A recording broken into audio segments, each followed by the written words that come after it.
નમસ્કાર મિત્રો, આપ સૌનું સ્વાગત છે ધ ડેલી પોઈન્ટ પર। હું છું તમારો મિત્ર કેતન મકવાણા। આ વિડીયોમાં આપણે જાણીશું આજના દેશ વિદેશના ટોપ અને તાજા સમાચાર। વિડીયો અંત સુધી જુઓ અને જો તમને માહિતી ઉપયોગી લાગે તો ચેનલને સબસ્ક્રાઇબ જરૂર કરજો। રાજ્યના પ્રાથમિક શિક્ષણ નિયમની સૂચના। પ્રાથમિક શિક્ષકોને બિન શૈક્ષણિક કામગીરી નહીં કરાવી શકાય। પીએસઆઈની લેખિત પરીક્ષા 19 એપ્રિલે લેવાઈ શકે છે। લેખિત પરીક્ષા અમદાવાદ, સુરત, વડોદરા અને રાજકોટમાં લેવાય છે, જ્યારે એલઆરડીની લેખિત પરીક્ષા 14 જૂનના દિવસે લેવામાં આવી શકે છે। ગુજરાતમાં કમોસમી વરસાદનો કહેર। ભારતીય હવામાન વિભાગે બુધવારે જારી કરેલા બુલેટિનમાં જણાવ્યું કે ઉત્તર ગુજરાત, સૌરાષ્ટ્ર અને દક્ષિણ ગુજરાતના કેટલાક વિસ્તારમાં ગાજવીજ સાથે હળવો વરસાદ પડી શકે છે।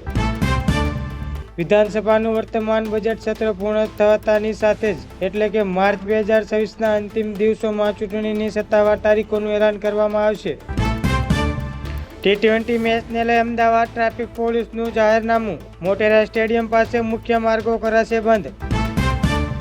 કાલુપુર સ્વામિનારાયણ મંદિર સંત રામકૃષ્ણદાસજી સ્ત્રી સાથે રંગરેલિયા મનાવતા પકડાયાના આક્ષેપો। ગુજરાત સરકાર દ્વારા પશુપાલકોને આધુનિક તબેલા બનાવવા માટે 4 લાખ સુધીની લોન આપવાની જાહેરાત। ગાયોના નિભાવ માટે સહાયની રકમ હવે સીધી ગૌશાળાઓના સંચાલકોના ખાતામાં મોકલવામાં આવશે। ગુજરાત અને કચ્છમાં સેવાડા ખેતર સુધી નર્મદાનું પાણી પહોંચાડવા નવી પાઇપલાઇન માટે ટેન્ડર જારી।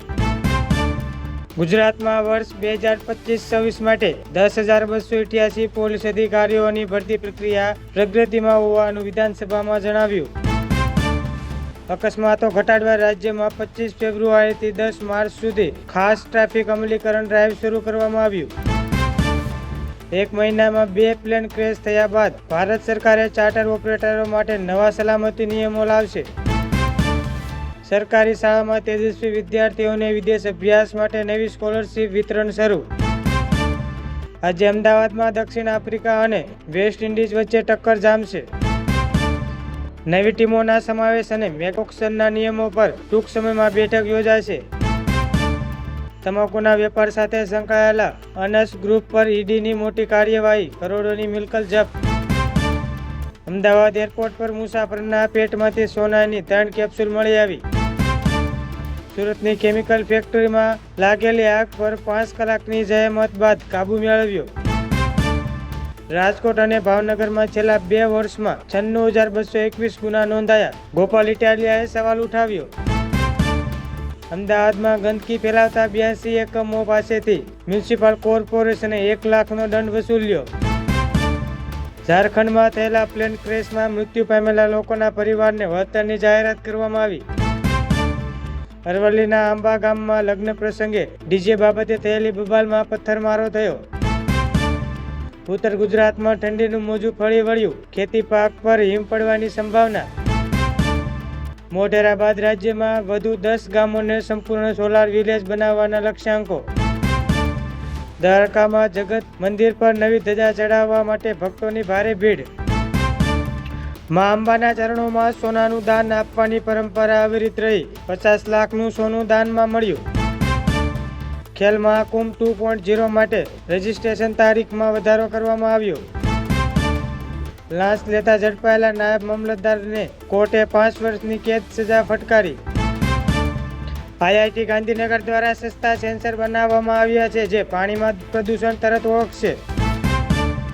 જંગલી પ્રાણીઓથી પાક બચાવવા ભારતીય કિસાન સંઘે ગામ દીઠ 5 હથિયાર લાયસન્સ આપવા સરકારને રજૂઆત કરી। ગાંધીનગર વિધાનસભામાં અમેરિકા સાથેની ટ્રેડ ડીલ મુદ્દે કોંગ્રેસ દ્વારા ઉગ્ર વિરોધ અને સૂત્રોચ્ચાર કરાયા। આજે 26 ફેબ્રુઆરી અમદાવાદનો સ્થાપના દિવસ છે। માનેક બુર્જ ખાતે પરંપરાગત ધજા પૂજન કરાવવામાં આવ્યું। રાજ્ય સરકારે છેલ્લા 2 વર્ષમાં 3,727 કરોડનું ડ્રગ્સ પકડ્યાની સત્તાવાર જાહેરાત વિધાનસભામાં કરી। પ્રાતિજના સવાલમાં નકલી દૂધ બનાવવાનું કૌભાંડ ઝડપાયું, મુખ્ય સૂત્રધાર રાકેશ પટેલની ધરપકડ। પંજાબના ફરાર કુખ્યાત આરોપીને ગુજરાત એટીએસે અમદાવાદના રખિયાલ વિસ્તારમાંથી દબોચી લીધો। રેવા ડાયમંડ જ્વેલર્સના IPOને આજે છેલ્લા દિવસ 83% વધુ સબસ્ક્રિપ્શન મળ્યું। પીએમ મોદીએ સાણંદમાં માઇક્રોન ટેકનોલોજી સેમિકન્ડક્ટર એસેમ્બલી અને પેકેજિંગ પ્લાન્ટનું ઉદ્ઘાટન કર્યું. આમ આદમી પાર્ટીની પરિવર્તન લાવો કિસાન બચાવો યાત્રા જામખંભાળિયા પહોંચી, જ્યાં ઈસુદાન ગઢવીએ સંબોધન કર્યું. ગાંધીનગર વિધાનસભા ખાતે રાજ્યપાલ આચાર્ય દેવવ્રતની ઉપસ્થિતિમાં પ્રાકૃતિક ખેતી પર વિશેષ વર્કશોપ યોજાયો. ગુજરાત સરકારે વિધાનસભામાં જણાવ્યું કે 30.25 લાખ ખેડૂતોને કવર કરતા 8,440 કરોડનું વળતર ચૂકવી દેવામાં આવ્યું છે. રાજકોટ જિલ્લા પંચાયતની સામાન્ય સભામાં આગામી વર્ષ માટે વિકાસલક્ષી બજેટ રજૂ કરવામાં આવ્યું. નડિયાદની પીપલગ સોસાયટી પાસે આવેલા રિયા પાર્ટી પ્લોટમાં ભીષણ આગ લાગી, ફાયર બ્રિગેડે કાબુ મેળવ્યો. દાહોદમાં આદિવાસી સમાજ દ્વારા પરંપરાગત આંબલી અગિયારસની હર્ષોલ્લાસ સાથે ઉજવણી કરવામાં આવી. ઉત્તર ગુજરાત અને કચ્છના સૂકા વિસ્તાર માટે નર્મદા પાણી પહોંચાડવાની નવી પાઇપલાઇનનો પ્રોજેક્ટ જાહેર કરાયા. રાજ્યમાં બજેટમાં ગાયોના નિભાવ માટે 500 કરોડની ફાળવણી સાથે નવી અમલવારી શરૂ કરવામાં આવી. નાના ખેડૂતોને ટ્રેક્ટર અને પાવર ટેલર ખરીદવા માટે 1,565 કરોડની નવી સહાય યોજના જાહેર થઈ. ભારત અને ઇઝરાયલ વચ્ચે વ્યૂહાત્મક ભાગીદારી માટે 17 નવા કરારો પર હસ્તાક્ષર કરવામાં આવ્યા. 28 ફેબ્રુઆરીએ દેશમાં નેશનલ સાયન્સ ડેની ઉજવણી. પીએમએ વૈજ્ઞાનિકોને અભિનંદન પાઠવ્યા. પીએમ મોદીએ અજમેરમાં 16,680 કરોડથી વધુના વિકાસલક્ષી પ્રોજેક્ટનું લોકાર્પણ કર્યું. ધોરણ 8ના પાઠ્યપુસ્તકમાં ન્યાયતંત્ર ભ્રષ્ટાચાર પ્રકરણ પર વિવાદ બાદ સરકારે તપાસના આદેશ આપ્યા. ડીજીસીએએ નવા નિયમો જાહેર કર્યા. હવે ફ્લાઇટ કેન્સલેશન પર 48 કલાકમાં સંપૂર્ણ રિફંડ મળી શકશે. રાજસ્થાનની દેશવ્યાપી HPV રસીકરણ અભિયાનની શરૂઆત કરવામાં આવી, જેમાં વાલીઓ સંમતિ અનિવાર્ય રહેશે. રેલવેએ રેલટેક પોર્ટલ લોન્ચ કરવામાં આવ્યું, જે રેલવે ક્લેમ ટ્રિબ્યુનલ્સને ડિજિટલ બનાવશે.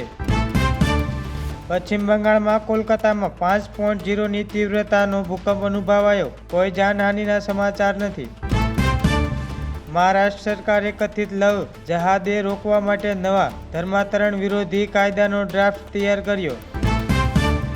યુથ કોંગ્રેસના કાર્યકરોની ધરપકડ મામલે હિમાચલ અને દિલ્હી પોલીસ સામસામે આવી. અમેરિકા અને ઇઝરાયલને ઈરાન પર મિસાઇલ હુમલા કર્યા હોવાના અહેવાલ. તહેવારમાં વિસ્ફોટ સંભળાયો. પાકિસ્તાને અફઘાનિસ્તાન સાથે ખુલ્લું યુદ્ધ જાહેર કર્યું. સરહદ પર હવાઈ હુમલો તેજ થયા.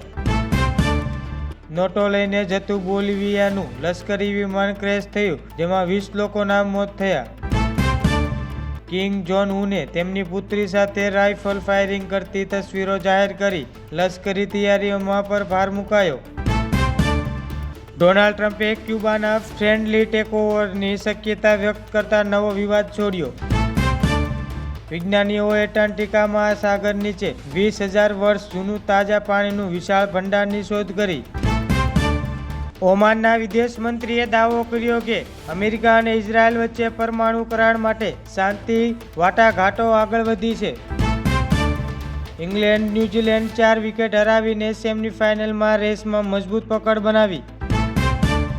પાકિસ્તાને સેમીફાઇનલમાં પહોંચવા માટે શ્રીલંકાને મોટા અંતરથી હરાવવું પડશે. જમ્મુ કાશ્મીરની ટીમ પ્રથમ વખત રણજી ટ્રોફી જીતવાની નજીક. સ્ટાર બેટ્સમેને સદી ફટકારી. ભારતીય કેપ્ટન રોહિત શર્માને પદ્મશ્રી એવોર્ડથી સન્માનિત કરવામાં આવ્યા, જેને તેમને ખાસ ક્ષણ ગણાવી. અર્જુન તેંડુલકરે વિસ્ફોટ ઇનિંગ રમીને IPL ટીમોનું ધ્યાન ખેંચ્યું. કોલકાતાના ઈડન ગાર્ડન્સમાં રવિવારે રમનારી મેચ માટે પિચ રિપોર્ટ જાહેર કરાયો. પાકિસ્તાનની ફાસ્ટ બોલર શાહિદ આફ્રિદીએ T20 ક્રિકેટમાં વધુ એક નવો રેકોર્ડ પોતાના નામે કર્યો. ન્યૂઝીલેન્ડ સામેની હાર બાદ યજમાન શ્રીલંકા T20 વર્લ્ડ કપની રેસમાંથી બહાર થઈ ગયું. ગૌરવ ખન્નાએ સલમાન ખાન હોસ્ટ કરેલા બિગ બોસ 19ની ટ્રોફી જીતી લીધી. પ્રિયંકાએ તેની આગામી ફિલ્મ વારાણસીને એક મોટું સાહસ ગણાવ્યું. અક્ષય કુમારે વાલીઓને બાળકોમાં વધતી જતી ડિજિટલ વ્યસન બાબતે ચેતવણી આપી. જો તમને વિડીયો ગમ્યો હોય તો લાઇક, શેર અને ચેનલને સબસ્ક્રાઇબ જરૂર કરજો, જેથી દરરોજના તાજા સમાચાર સૌપ્રથમ જોઈ શકો. ફરી મળીશું આવા જ મહત્વના સમાચાર સાથે. જય હિન્દ, જય ભારત.